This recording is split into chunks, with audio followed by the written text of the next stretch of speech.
कभी कभी कोई घटना मनुष्य के जीवन की सारी योजनाओं को तोड़ देती और मनुष्य उस आघात को अपने जीवन का केंद्र मान लेता।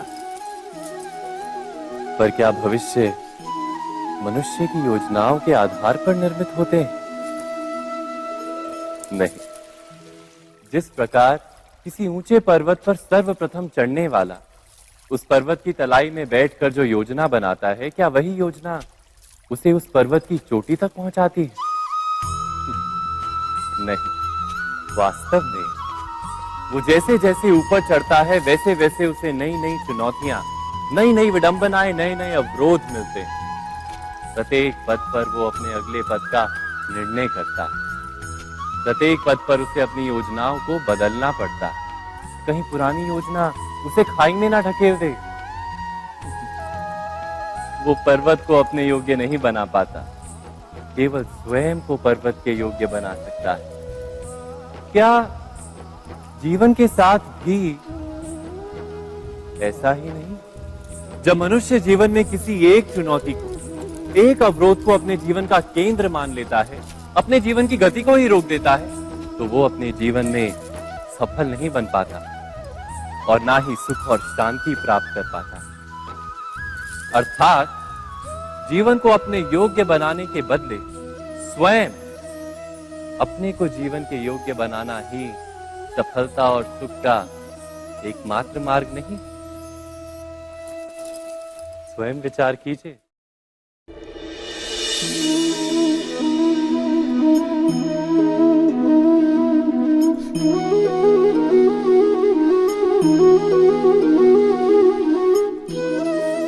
जीवन का हर क्षण निर्णय का क्षण होता है। प्रत्येक पद पर दूसरे पद के विषय में कोई निर्णय करना ही पड़ता है और निर्णय अपना प्रभाव छोड़ जाता है। आज किए गए निर्णय भविष्य में सुख अथवा दुख निर्मित करते हैं, ना केवल अपने लिए, अपने परिवार के लिए भी, आने वाली पीढ़ियों के लिए भी। जब कोई दुविधा सामने आती है तो मन व्याकुल हो जाता है, अनिश्चय से भर जाता है। निर्णय का वो क्षण युद्ध बन जाता है और मन बन जाता है युद्ध भूमि। अधिकतर निर्णय हम दुविधा का उपाय करने के लिए नहीं, केवल मन को शांत करने के लिए लेते हैं। पर क्या कोई दौड़ते हुए भोजन कर सकता है? नहीं। तो क्या युद्ध से जूझता हुआ मन कोई योग्य निर्णय ले पाएगा?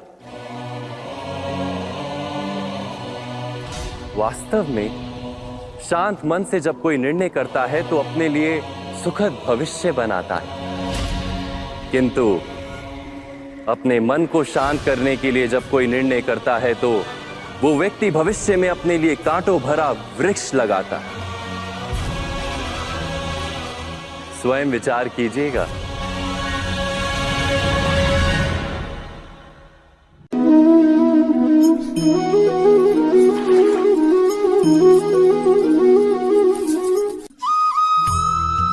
जीवन में आने वाले संघर्षों के लिए जब मनुष्य स्वयं को योग्य नहीं मानता, जब उसे अपने ही बल पर विश्वास नहीं रहता, तब वो सद्गुणों को त्याग कर दुर्गुणों को अपनाता है।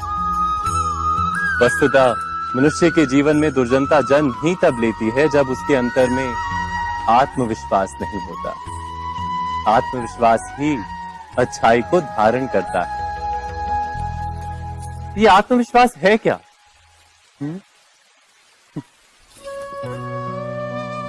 जब मनुष्य ये मानता है कि जीवन का संघर्ष उसे दुर्बल बनाता है, तो उसे अपने ऊपर विश्वास नहीं रहता।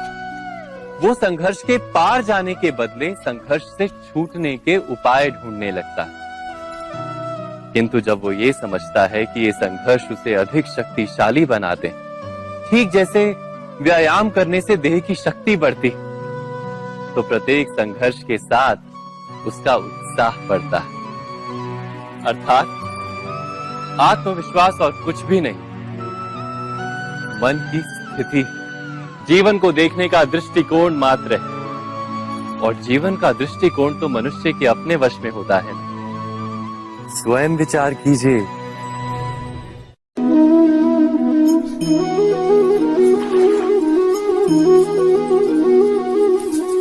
पिता सदा ही अपने संतान के सुख की कामना करते, उनके भविष्य की चिंता करते रहते।